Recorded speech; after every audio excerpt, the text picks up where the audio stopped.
Assalamualaikum warahmatullahi wabarakatuh. Saya Musfami Nila Putri dari kelas 12 MIPA 3 SMA Negeri 5 Padang. Baiklah, pada video pembelajaran hari ini saya akan membahas tentang teks editorial mengenai struktur kebahasaan dari teks editorial. Soal yang pertama, fenomena semacam ini yang harus terus mewarnai dunia pendidikan di sini perlu perjuangan ekstra keras untuk melawan arus besar ini. Bahkan pemerintah dengan undang-undang di pundaknya seakan tak mampu mencegah. Sebaliknya, dengan dalih keterbatasan dana, seolah-olah melakukan pembenaran terhadap arus modal yang tak peduli sisi lain, kecuali demi kepentingan modal itu sendiri. Bahkan, mungkin juga ikut menikmati iklim kapitalisme yang merambah dunia pendidikan.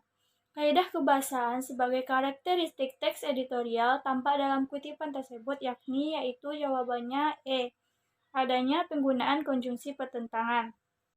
Yang kedua, itulah antara lain yang diungkap oleh tim Visi Indonesia 2003 melalui sebuah diskusi yang digelar kemarin.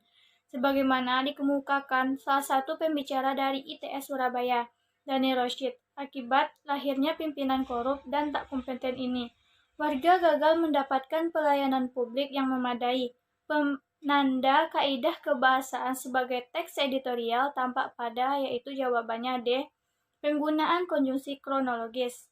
Yang soal yang ketiga, banyaknya jumlah kepala daerah yang tersangkut perkara korupsi juga sudah lama menjadi isu yang mengusik perhatian publik. Sejak 2004 hingga 2012, lebih dari 175 kepala daerah yang terdiri atas 17 gubernur dan 158 bupati dan wali kota menjalani pemeriksaan di lembaga anti korupsi ini. Ini berarti lebih dari separuh atau 50% kepala daerah tingkat 1 terseret kasus korupsi. Sampai November, angkanya terus bertambah mencapai 309. Kata yang menyatakan hubungan secara kronologis atau temporal adalah, yaitu jawabannya C, sejak. Soal yang keempat, contoh anak-anak yang non-penduduk DKI, katakanlah Bekasi, yang ingin masuk ke SMA di Jakarta setelah lulus SMP, diberi kesempatan mengikuti tes hanya untuk 1 putaran. Jika dalam 1 putaran tes mereka tidak lulus, tak ada pilihan yang menyangkut anak-anak itu selesai. Tak ada kesempatan untuk mengikuti tes lagi sebagaimana anak-anak penduduk DKI. Kemana mereka akan bersekolah? Tak ada peluang karena di Bekasi pun mereka ditolak karena SMP asalnya di Jakarta. Kaidah kebahasaan editorial yang tampak pada kutipan tersebut adalah, yaitu jawabannya C, adanya pemakaian kalimat retoris.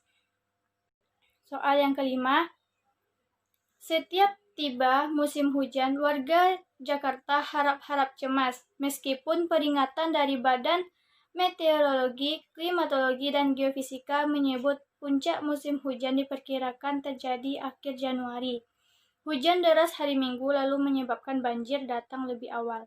Makna kata yang dominan di dalam kutipan teks merujuk pada, yaitu D, suasana. Baiklah, hanya itu soal yang dapat saya sampaikan. Saya mohon maaf jika ada yang salah. Assalamualaikum warahmatullahi wabarakatuh.